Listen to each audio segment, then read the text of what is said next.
오늘 본 말씀 가운데는 크게 네 가지의 기적이 일어난다라는 사실을 볼 수 있을 것 같습니다.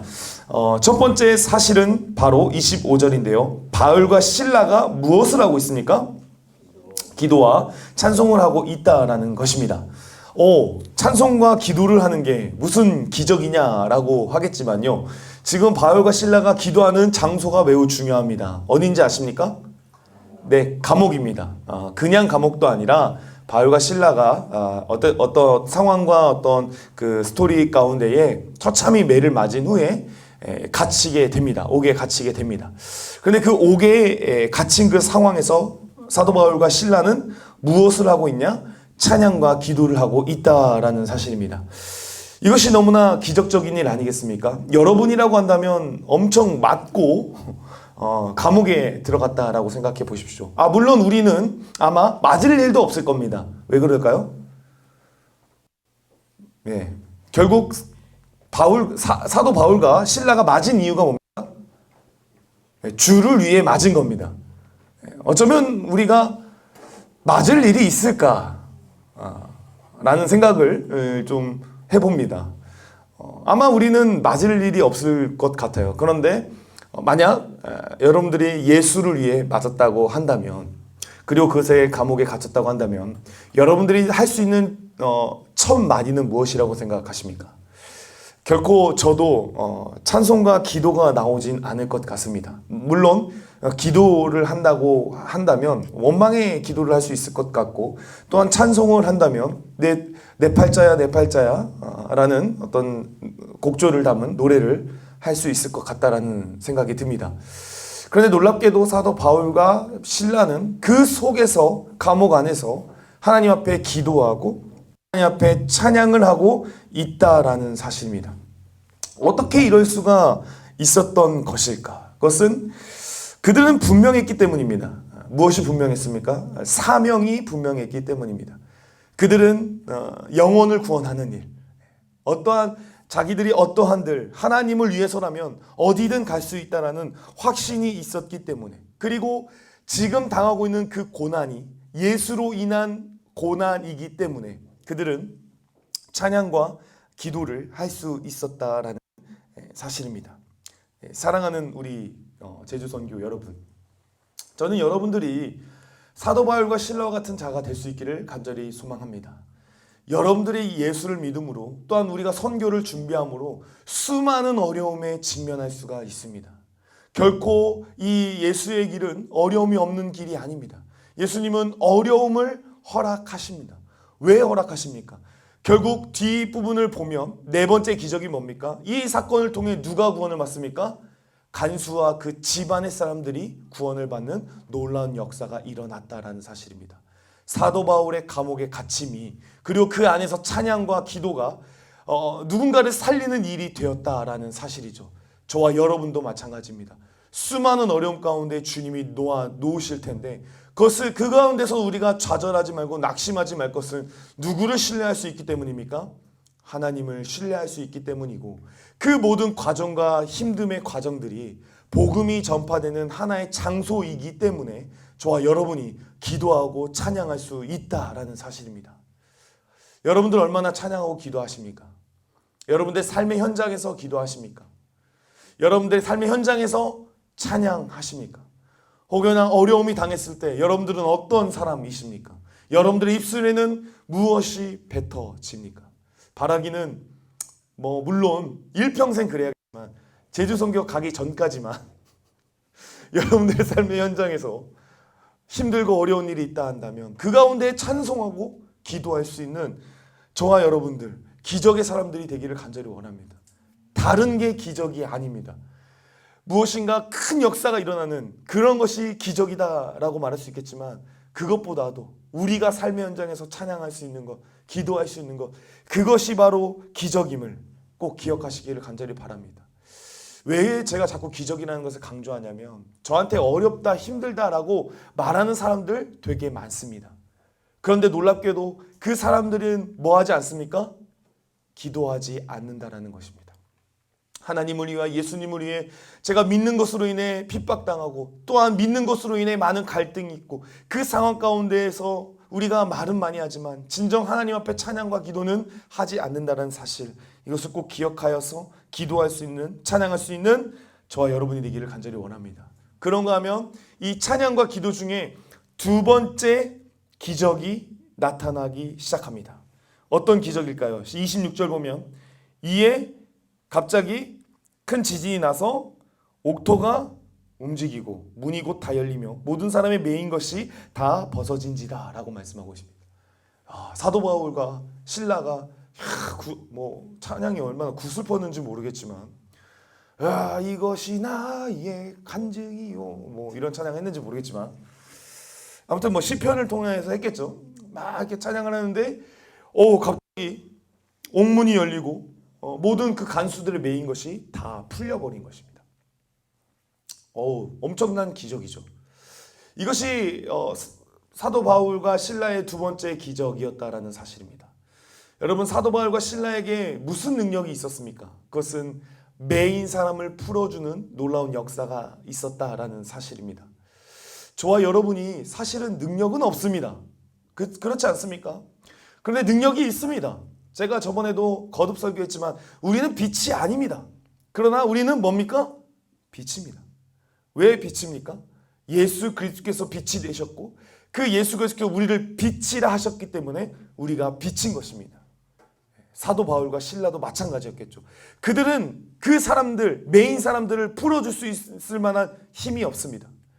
죄수들을 풀어줄 수 있을 만한 능력을 가진 사람들이 아닙니다. 그러나 그들은 풀어줄 수 있는 사람이었다는 것입니다. 왜냐? 예수 그리스도의 사람이었기 때문입니다. 물론 죄인들을 풀어줬다?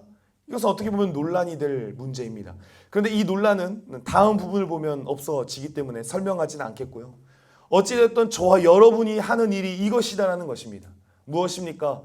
우리의 수고와 애씀을 통해서 그리고 그 가운데에 하나님을 바라봄을 통해서 누군가가 어떻게 되는 것입니까? 매인 것이 풀리기 시작한다라는 사실입니다. 여러분, 인간은 죄인이라고 성경은 누누이 이야기하고 있습니다. 그 죄가 가지고 온 것은 무엇입니까? 인간이 인간답지 못한, 인간이 자유를 누리지 못한 여러 가지 것들이 이 죄로 말미암아 가둬졌다라는 사실입니다. 그 사람들을 한번 생각해 보십시오. 여러분, 우리는 이미 다 풀어진 자들인데 그 갇힌 자들을 한번 생각해 보십시오. 얼마나 불쌍합니까? 사실 여러분들과 저가 기도해야 될 것은 이것이라고 저는 생각합니다. 이런 기도 한번 생각해 보신 적 있습니까? 길 지나가다가 그 누구도 알지 못한 그 사람을 보며 눈물로 기도할 수 있는 사람, 눈물을 흘릴 수 있는 사람. 여러분들 혹시 그런 기도해 보신 적 있습니까? 저는 그런 기도를 해본 적 있습니다. 왜냐하면 목사인데 죽어가는 영혼들을 보며 어떻게 보면 감옥에 갇힌 것과 같은 죄에 갇혀있는 저 사람들을 보며 아무 마음에 어떤 떨림이 없는 저의 모습을 보면서 이거는 참 문제가 있다 라는 생각을 하며 주님께 기도했습니다. 하나님, 모르는 사람이다 할지라도 믿지 않는 자라고 하면 눈물을 흘리며 저 사람 위해 기도할 수 있는 힘과 능력을 주십시오. 이런 기도를 한 적이 있습니다. 여러분에게도 이런 기도가 있기를 간절히 소망합니다. 우리 주변에는 많이 묶인 자들이 있습니다. 죄로 묶인 자들. 그 자들이 여러분들의 찬양과 수고로, 특별히 이번에 제주 선교에 나아갑니다. 이 제주 선교 가운데에 여러분들을 통해서 돌아오는, 풀리는 많은 영혼들이 있기를 간절히 소망합니다. 그런가 하면 세 번째 기적이 있습니다. 그것은 무엇입니까? 자, 옥문이 열렸습니다. 이제 해야 되는 것은 뭡니까? 자, 감옥에 바울과 실라만 있는 건 아니죠. 거기에 많은 죄수들이 있었고 그 죄수들이 갇힌 그 문이 다 열렸고 그 다음에 그들의 쇠사슬이 다 풀어졌습니다. 여러분들이라면 다음 선택지는 뭡니까? 탈출. 이게 아직 거듭나지 못한 사람의 모습들입니다. 탈출은 전형적인 세상의 모습. 세상의 나라의 사람들은 뭐라고 이야기하는 것입니까? 그때 탈출한다. 개꿀. 저는 오늘 여러분들에게 이걸 설명하고 싶습니다. 하나님 나라를 설명하고 싶다고 했죠. 하나님 나라는 어떤 곳입니까? 자기 잘못을 아는 곳입니다. 그 옥문이 열리고 쇠사슬이 풀렸는데 그 누구도 도망가지 않았습니다. 이것은 무엇을 이야기하는 것입니까? 자기의 죄를 자신들이 인정한다라는 의미입니다. 나는 이곳에 갇혀야 될 만한 사람인 것을 안다라는 것입니다. 우리 한국 사회에 참으로 큰 문제는 남 탓이 많다라는 것입니다.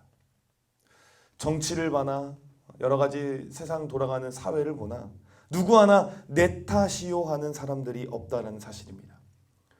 그런데 놀랍게도 남 탓을 하는 사람들 때문에 제2의 제3의 피해자들이 발생하고 있다라는 사실입니다. 누군가는 남 탓으로 인해서 자기의 목숨을 끊는 사람들이 있고 누군가는 자신의 죄를 덮기 위해서 누군가는 더 큰 피해를 보는 일들이 뉴스를 봐도 수두룩 빽빽 많다라는 사실입니다. 이게 세상 나라입니다.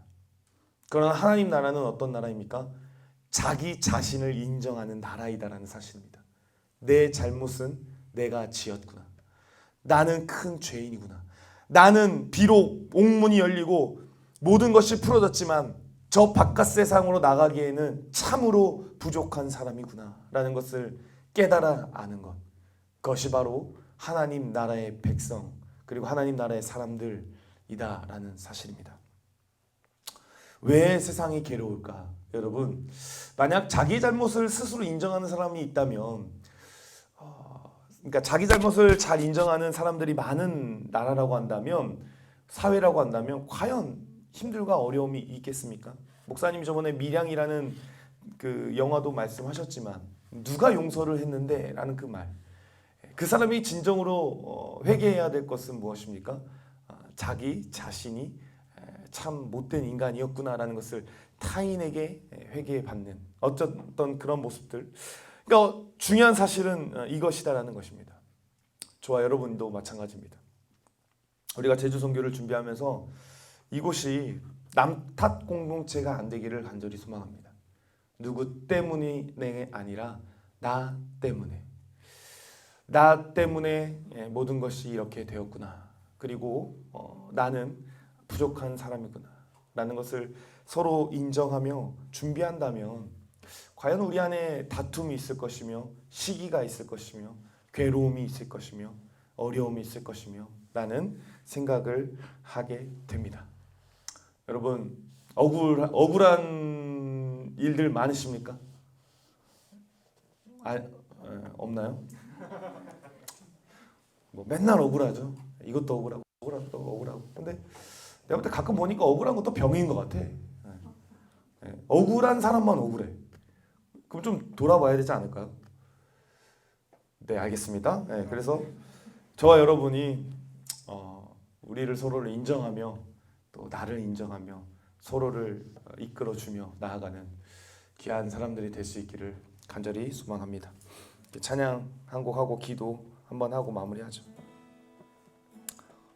참 요즘 들어서 드는 생각이지만 옛날부터 항상 하던 생각이지만 예수님 믿는 것은 쉽지 않습니다. 그렇지 않습니까? 솔직히 사도 바울 정도의 마음을 가진 사람이 굳이 감옥 가야 됩니까? 하나님 좀 짓궂으시죠. 근데 하나님은 항상 그렇게 일을 하십니다. 믿는 자들의 수고와 헌신 그리고 정말 견뎌내지 못할 것 같은 어떤 헐떡거림 그런 것을 통해서 일하시는데 어느 날 생각했어요. 왜 이렇게 일하십니까 주님? 근데 들려오는 어떤 마음의 소리는 이거였어요. 내가 너를 사랑하듯 나는 또 누군가를 사랑한다. 그러니 시왕아 네가 조금만 견뎌줄 수 있겠니? 이게 저에게 들려오는 음성이었어요. 그러니까 뭐 견딜만 하더라고요. 왜냐하면 저는 어차피 죽어도 뭐예요? 모르겠어요? 죽어도 천국. 뭐 내가 천국 얻은 사람인데 이것까지 뭐 좀 참아줄 수 있지. 그런 생각들을 하게 되더라고요. 그리고 또 한 가지는 나를 그렇게 참아주시던 하나님이 보이더라고요. 그러니까 나를 위해서도 얼마나 많은 사람이 괴로웠어요. 그죠? 여기 있는 사람 한 사람 한 사람이 얼마나 많은 사람이 괴로웠습니까?